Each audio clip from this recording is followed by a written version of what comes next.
Foreshadowed, I think of Abraham. Genesis 22 being told, Abraham, Abraham, take your son, the only son that you love, and bring him to a particular mountain that I will show you. And he goes on a 3-day journey with his son, knowing that his duty is to offer up his son as an offering on a particular mountain. And they get to the mountain, and he tells the son, son, you and I are going on alone. Leave the servants here. We're going up that hill. And what does Isaac do? Isaac carries the wood for his own sacrifice up that hill.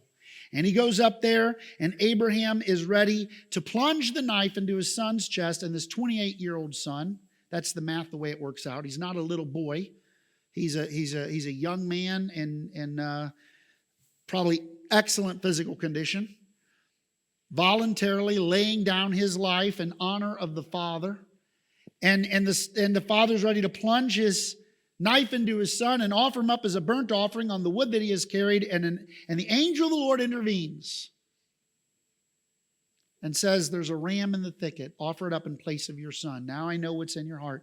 And they name the place Jehovah Jireh, Yahweh Jireh, which means in the mount of the Lord it shall be seen. In other words, it's going to happen. I believe it happened there. I believe that's where God offered up his son. Jews have a tradition, it's Mount Moriah, that it's the Temple Mount. I'm of the persuasion that Abraham was to take his son to a particular mountain, which was outside of the city of Jerusalem. So it was outside the city gates. And it was out on a hill. He was to offer up his son on that hill, and that God offered up his son on that hill.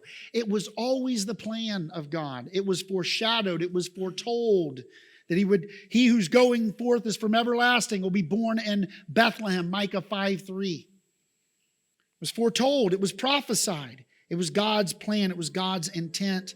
And he did so willingly, and he did so for his enemies.